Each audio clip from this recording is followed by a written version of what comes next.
We already touched upon this a little bit on SmackDown Ups and Downs, which you can go watch right now, because why the hell not? But a lot of people watched Raw this week and scratched their heads when all is said and done thinking, what the hell was that?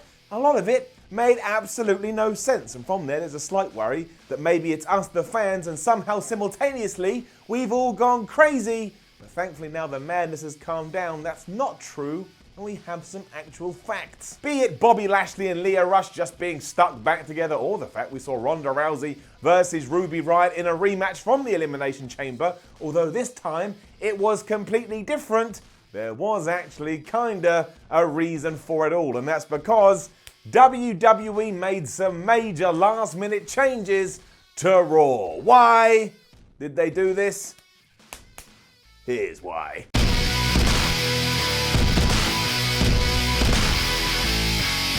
Coming right from Dave Meltzer on today's Wrestling Observer Radio, he did mention that the script for Raw was completely changed and rewritten at the last minute. And given that Vince McMahon apparently didn't get to the arena until 1 or 2 p.m., that must have meant a lot of people running around freaking out because they didn't have a format for a show that was going to air in a few hours. But what did this entail for the superstars, for the roster, for everybody involved? Let's go through it. For starters, the show this week was meant to be built around Seth Rollins. And without the knowledge I'm about to give you, you'd be well within your rights to go, Simon, if that is the case, WWE did an absolutely terrible job because he was only in one backstage skit where he said he's going to die at WrestleMania, and then he started to goof off with Dean Ambrose. But with the knowledge, it all starts to come into place. In short, he's still not cleared to wrestle because he is suffering from a slight back injury. Now don't panic, don't worry, it's nothing too serious. He's going to be there for WrestleMania and probably will be alright in a few days, if not a few weeks, but he's got an L7 issue that he needs to deal with. And if you're a doctor or medical professional, you will know exactly what that means. But because Raw had a bunch of stuff saying Seth Rollins does this in the ring, well, all of that had to be taken out because Seth Rollins couldn't do nothing in the ring. And that does tie into our second point and the main event of Raw, where we did see Ronda Rousey versus Ruby Riott in a long match, even though at the Elimination pay-per-view, Ruby Riott didn't even last 90 seconds. But because Seth Rollins couldn't do all of his wrestling stuff, WWE realized they needed a longer bout to end the show, and they didn't want to go with their original plan, which was meant to be Ronda Rousey versus Alexa Bliss. Now, Bliss was going to get absolutely destroyed by Ronda in a squash match, and here I will tip my cap to WWE and say, fair play, my friends. At least you're going all in on this Ronda Rousey stuff. If you want her to annihilate everybody in your roster to make sure she's as strong as possible for WrestleMania 35, then more power to you. Because look, that's how she got over in the UFC, right? She walked in there and she just beat up women like they were nothing. So if it can work in the real world, why can't it work in the one of kind of technically make-believe, but not really, it still hurts. Anyway, that's a slight tangent, but the reason they decided not to put Bliss into the ring with Ronda Rousey is because they didn't think, if you can get this, believe this, that she would have a very good long match with Ronda Rousey, and therefore pointed at Ruby Riott and said, you can do it, so get your ass out there and do it. And I bet just a teeny little bit of Ruby Riott was like, well, you didn't think I could do it at the Elimination Chamber, did you? But I'll still do it now because I see it as a good opportunity. A lot of that was made up by me. And we go on because another scheduled match that we were going to see on Raw was going to be Ricochet taking on the new Intercontinental Champion Finn Balor. But that got scrapped when Triple H heard about it and rightfully went, are you guys nuts? That can't happen. And yeah, nobody wants to see a face versus face match. I mean, where do you even go with it? Ricochet's only just debuted on Raw, so he can't lose, and Finn Balor finally has some shiny gold around his waist, so he shouldn't lose either. If you book that match, you're taking a gun and you're shooting yourself in the foot, and then how are you going to be able to put on your shoes? Also, you don't give away that bout now. People will pay for that down the line. And also, can you imagine, just between you and I, can you imagine if Ricochet had come up to Raw, done all his cool moves, got over with the fans because he flies like an eagle, and then lost? We'd be stood here in some rubble right now because the internet would have exploded. But thank you very much for that game. Thank you very much for that Triple H. You smashed that right out of the park, and we owe you one. You've saved us all. Right, let's talk about the King, Ciampa, Gargano, and Aleister Black, and why the hell this was all going on anyway. Because it seems within the last week or so, Vince McMahon asked someone, hey, who's the best 4 guys we've got in NXT? Because I think a way to plug this ratings issue we're having and get those ratings to go back up is to take 4 amazing wrestlers and get them onto our show, be that Raw or SmackDown. Somebody gave him these 4 names, and that was that.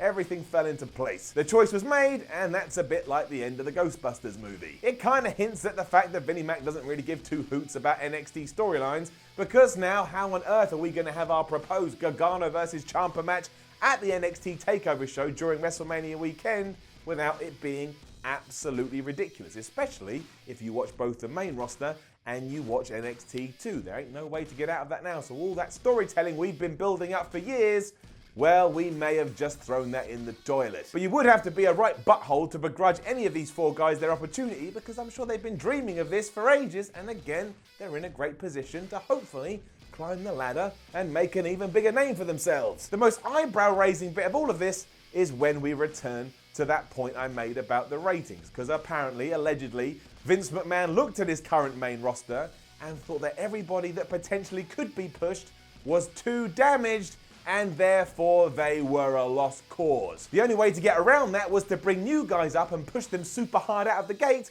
because they wouldn't have this stigma attached to them. And when I hear that, there's only one thing I can think about, which is it's the equivalent of having some dinner, crapping in it, and only then realizing, oh, I've just made this unedible. It also makes me ponder what other superstars think about all of this. Now, I don't know any specific names, but if I'm a Shinsuke Nakamura, if I'm a Rusev, if I'm a Mojo Rawley, all of a sudden, I am going to be more concerned about my future, because the boss, again, apparently, allegedly, has just said, I'm already buried and there's no way to raise me back up, despite just doing what the company told me to do. We've already seen wrestlers come and go from TV with no rhyme or reason, and now there's even more bodies on both Raw and SmackDown, which is going to make this even harder still. Look at somebody like EC3, my word, EC3, poor EC3. What did he get to do? He turned up, he wasn't allowed to talk, he did some flexing in the mirror, he had 1 match with Dean Ambrose, he won, he had 1 match with Dean Ambrose, he lost.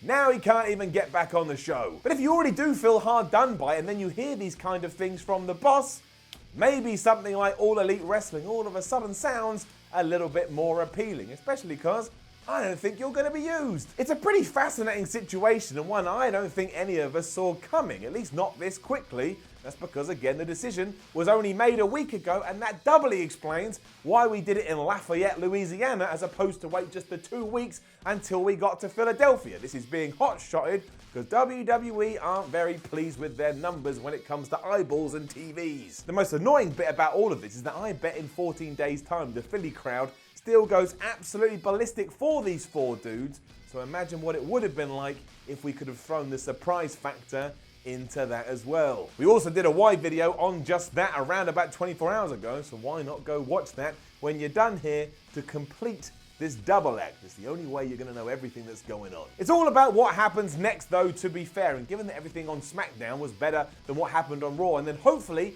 everything happens on Raw next week will be better than SmackDown this week, we're all going in the right direction, and again, it does put a major spotlight on Johnny Gargano, on Tommaso Ciampa, on Aleister Black, and on Ricochet. They're in the best place they could be, which is not 205 Live. There is no smoke without fire, however, and I look forward to more reports coming out soon saying that so-and-so on Raw and so-and-so on SmackDown isn't happy with the way they're being treated. I mean, why do you think Ty Dillinger just asked for his release? He's seen the writing on the wall. He knows what's going to happen down the line, and the Wrestling War of 2019 is officially on.